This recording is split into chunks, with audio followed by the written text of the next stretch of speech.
जय हिंद दोस्तों। जैसा कि आप जानते हैं कि हम अर्थव्यवस्था को कंटिन्यू कर रहे हैं, तो दोस्तों सबसे पहले समझेंगे एक कंसेप्ट जिसका नाम है प्रोडक्शन के साधन, अर्थात उत्पादन के साधन। जब किसी वस्तु का उत्पादन किया जाता है तो ऐसे कौन कौन से साधन हैं जो उसमें महत्वपूर्ण भूमिका निभाते हैं। तो दोस्तों आप ध्यान रखिएगा, सबसे पहले आता है लैंड यानी ज़मीन, दूसरे स्थान पर आता है लेबर यानी श्रम, तीसरे स्थान पर आता है रॉ मटेरियल या कैपिटल पूंजी, और चौथे स्थान पर आता है प्रॉफिट यानी लाभ, या इसको एंटरप्रेन्योर यानी उद्यमी भी बोल सकते हैं। उद्यमी यानी जो इस कैपिटल को बिजनेस में लगा रहा है। ठीक है दोस्तों, सबसे पहले उत्पादन के साधनों में ये 4 साधन शामिल किए जाते हैं, जिनमें लैंड यानी ज़मीन होती है, श्रम होता है, पूंजी होती है, और एक एंटरप्रेन्योर यानी उद्यम होता है, जो साहस कह सकते हैं उसको हम कि साहस होता है। किसी भी उद्यमी के पास साहस होना चाहिए, जब भी वो कोई बिजनेस कर पाएगा। तो दोस्तों लैंड एक निष्क्रिय साधन है उत्पादन का। देखिए समझिएगा, निष्क्रिय मतलब क्या। दोस्तों जो ज़मीन है वो एक निष्क्रिय साधन है। निष्क्रिय साधन अर्थात वो प्रोडक्शन में अपनी डायरेक्ट कोई भूमिका नहीं निभाता है। मेरे पास ये जो ज़मीन है ये क्या है, फिक्स है। ये जो ज़मीन है ये फिक्स है। अब मैं यहाँ चाहे 1 यूनिट बनाऊँ, चाहे मैं 100 यूनिट का उत्पादन करूँ, ज़मीन पर दिया जाने वाला खर्चा तो सेम होगा, इसलिए इसको कहा जाता है कि निष्क्रिय साधन है। अर्थात यह है, इसकी भूमिका अप्रत्यक्ष रूप से है, प्रत्यक्ष रूप से है, उत्पादन में कोई भूमिका नहीं निभाता। आप कुछ भी उत्पादन करें, ज़्यादा करें कम करें, लेकिन इस पर दिया जाने वाला जो लगान होता है वह हमेशा समान होता है। क्योंकि आप इतनी ज़मीन के मालिक बन चुके हैं, आपको इतनी ज़मीन मिली है और आपने इतनी ज़मीन ली है, आप उस पर कुछ भी उत्पादन करें तो उससे कोई लेना देना नहीं है, लेकिन जो लगान है उस पर दिया जाने वाला मूल्य है वो लगान आपको समान भुगतान करना पड़ेगा। ज़मीन पर लगान का भुगतान किया जाता है। दूसरी बात श्रम। जब आप ज़मीन लेंगे उसके बाद श्रम आएगा। श्रम यानी होती है मजदूर। जब कच्चे माल को प्रोसेस किया जाएगा तो वह किसके द्वारा किया जाएगा, लेबर के द्वारा किया जाएगा, और लेबर को जो भुगतान किया जाता है वह होती है मजदूरी यानी वेजेस। दोस्तों ये 2 फैक्टर हैं उत्पादन के। अब तीसरा है पूंजी। कोई भी व्यक्ति बिजनेस शुरू करने से पहले पूंजी लगाता है। पूंजी लगाएगा तो उस पर भी कुछ भुगतान करेगा, उस पर जो भुगतान करेगा उसको ब्याज कहा जाएगा यानी इंटरेस्ट। आपके पास पूंजी नहीं थी, आपने पूंजी उधार ली।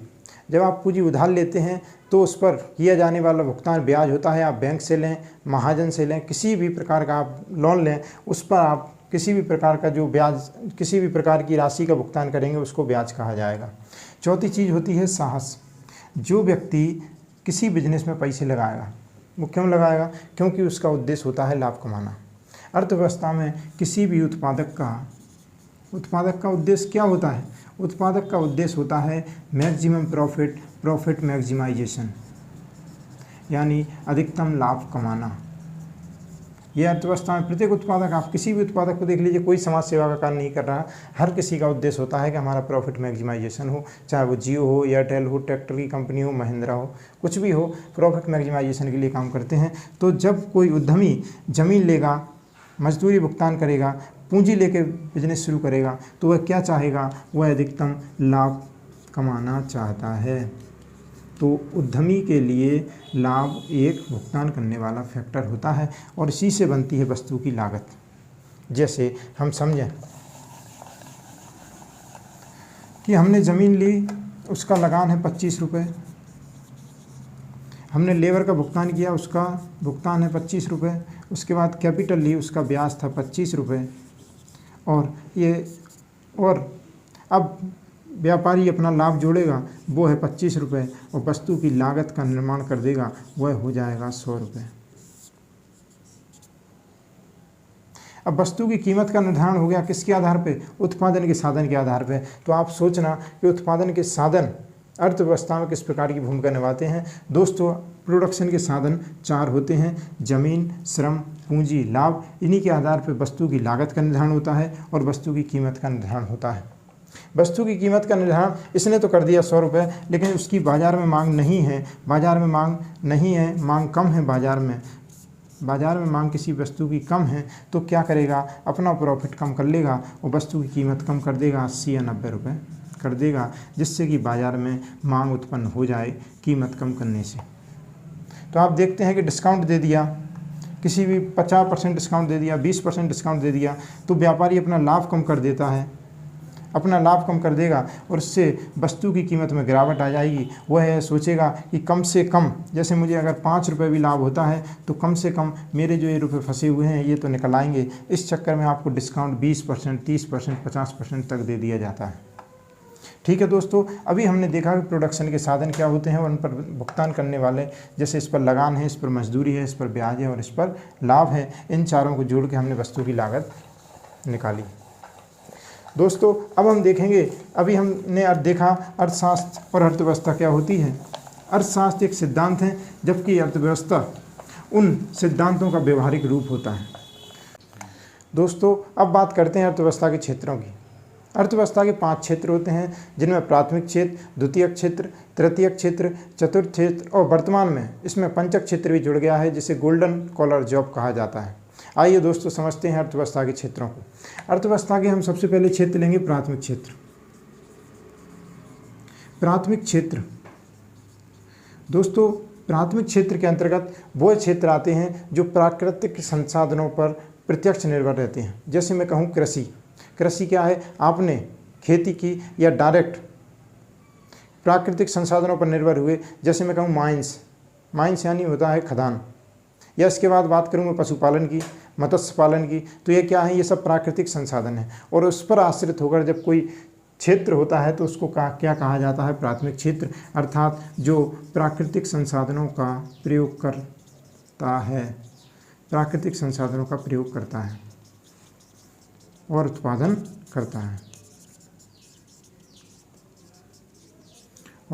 करता है जैसे कृषि, पशुपालन।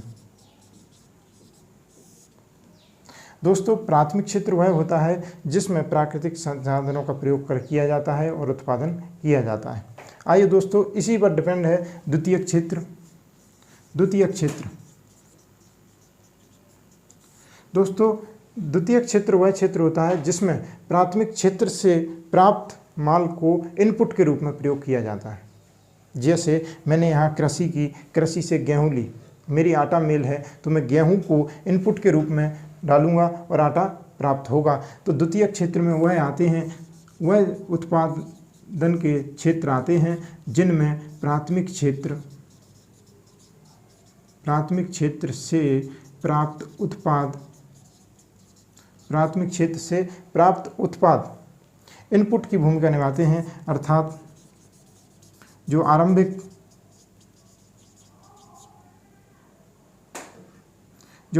उत्पाद होता है वह प्राथमिक क्षेत्र से आता है।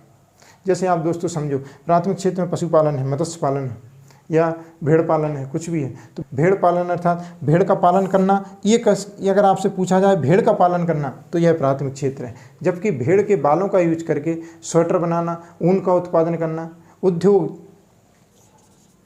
उद्योगों की स्थापना होती है इसमें, कि मतलब इसके माल को कच्चे माल के रूप में प्रयोग करके प्रोसेस करके आपको अंतिम उत्पाद प्रदान किया जाता है, वह आता है द्वितीयक क्षेत्र के अंतर्गत। तृतीयक क्षेत्र की बात करें तो तृतीयक क्षेत्र टर्सरी। दोस्तों, तृतीयक क्षेत्रीय अर्थव्यवस्था में महत्वपूर्ण भूमिका निभाता है, क्योंकि किसी अर्थव्यवस्था में उत्पादन तो अनलिमिटेड हो भी सकता है कि इतना उत्पादन हो जाए कि उसकी मांग ना हो, लेकिन जब तक वह मांग वाले क्षेत्रों में ना पहुंचे जब तक उसका उत्पादन का कोई मतलब नहीं है। तो इस प्रक्रिया में सबसे महत्वपूर्ण भूमिका निभाता है वो तृतीयक क्षेत्र अर्थात सेवा क्षेत्र, इसमें महत्वपूर्ण भूमिका निभाता है। दोस्तों, इसके बाद आता है चतुर्थ क्षेत्र। इसमें किसी भी संस्थान के, जैसे मैं कहूँ वैज्ञानिक अनुसंधानकर्ता, ऐसे क्षेत्र आते हैं जो कि इन 3 के अंतर्गत कवर नहीं किए जाते हैं। जैसे वैज्ञानिक हुए, इसरो के वैज्ञानिक, यह एक ऐसा सेवा क्षेत्र है जो कि एक विशेष पर्टिकुलर विशेषज्ञ इस क्षेत्र में शामिल किए जाते हैं।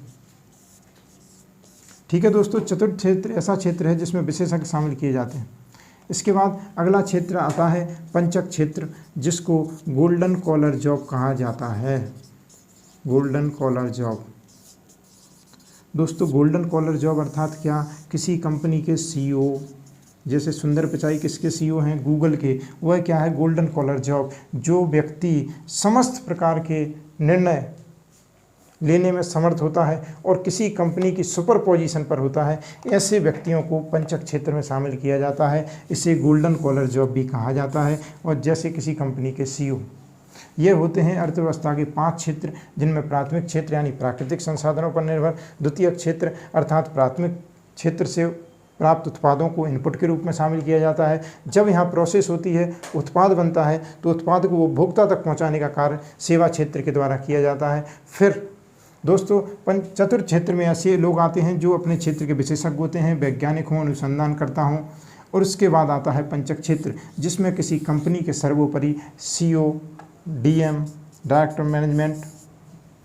मैनेजर ऐसे लोग शामिल किए जाते हैं जो कि अपनी कंपनी के सर्वोपरि या सर्वश्रेष्ठ होते हैं। इन्हें गोल्डन कॉलर जॉब कहा जाता है, क्योंकि इनका पैकेज या इन्हें मिलने वाला लाभ बहुत अधिक मात्रा में होता है।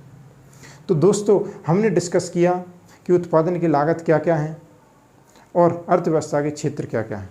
दोस्तों, हमने डिस्कस किया था कि उत्पादन की लागत, उत्पादन के जो साधन हैं उनमें हमने देखा था लैंड यानी ज़मीन, लेबर यानी श्रम, एंटरप्रेन्योर यानी उद्यम। उसके बाद दोस्तों हमने देखा था कैपिटल, और इनके प्रतिफल के रूप में दिए जाने वाला जो भुगतान होता है उसको भी हमने डिस्कस किया था, जिनमें लैंड में दिया जाने वाला जो भुगतान होता है उसको लगान कहते हैं, जो लेबर को दिया जाता है उसे वेजेस यानी मजदूरी कहते हैं, और जो कैपिटल पर दिया जाता है उसे ब्याज कहते हैं, और जो एंटरप्रेन्योर यानी उद्यम जिसने बिजनेस खोला है उसको दिया जाने वाला भुगतान होता है उसे लाभ कहते हैं। और इन चारों से मिलकर हमारी किसी वस्तु का लागत का निर्माण हुआ था। आपने देखा था कि हमें डिस्काउंट प्राप्त होता है, वो क्यों प्राप्त होता है, क्योंकि कोई भी उत्पादक कम से कम अपनी लागत वसूलना चाहता है। वह अपना लाभ छोड़ सकता है लेकिन लागत का पैसा वह जरूर वसूल करता है। उसके बाद दोस्तों हमने देखा अर्थव्यवस्था के क्षेत्र कौन कौन से हैं, जिनमें हमने प्राथमिक क्षेत्र देखे, द्वितीयक क्षेत्र देखे, तृतीयक क्षेत्र देखा, चतुर्थ क्षेत्र और पंचक क्षेत्र ऐसे देखे, जिनमें मैं अगर पूछूं आपसे कि गोल्डन कॉलर जॉब किसके अंतर्गत शामिल होती हैं, तो आपका आंसर होगा पंचक क्षेत्र। बहुत बढ़िया। इसके बाद दोस्तों मेरे कुछ सवालों का आप जवाब दीजिएगा।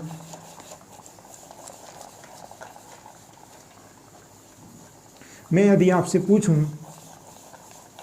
कि इकोनॉमिक्स के फादर कौन हैं,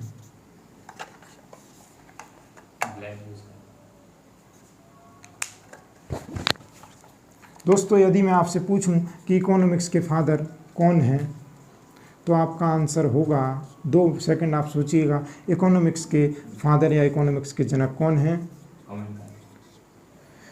आपको आंसर आ रहा होगा, उसका आंसर है एडम स्मिथ।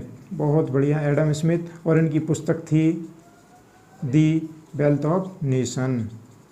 ये साथ में आप याद रखिएगा, बस ये पुस्तक बहुत इंपॉर्टेंट है, इसलिए इस पुस्तक का नाम साथ में आता है। अब मैं दूसरा क्वेश्चन पूछूंगा। ये क्वेश्चन पहले और दूसरे लेक्चर से संबंधित हैं, इसलिए आप पहला और दूसरा लेक्चर देखें जिससे बेसिक कंसेप्ट क्लियर हों।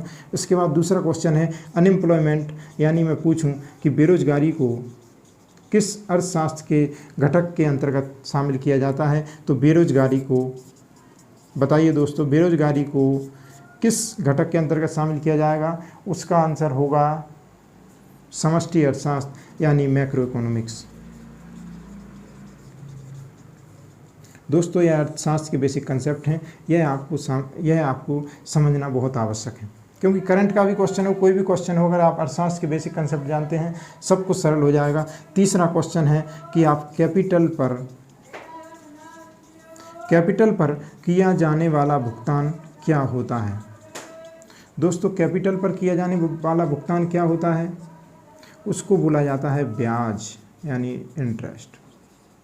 दोस्तों आप शुरू से हमारे साथ बने रहें, आप देखते रहेंगे कि अर्थशास्त्र बहुत सरल सब्जेक्ट है और आपको कोई भी दिक्कत नहीं आएगी। आपको कोई भी डाउट हो तो आप कमेंट में ज़रूर पूछ लें, उसका आंसर आपको दे दिया जाएगा। दोस्तों कैसा लगा ये वीडियो अच्छा लगा हो तो लाइक करें और इसको शेयर करें और एग्ज़ाम टर्मिनल को ज़रूर सब्सक्राइब करें। बहुत बहुत धन्यवाद दोस्तों।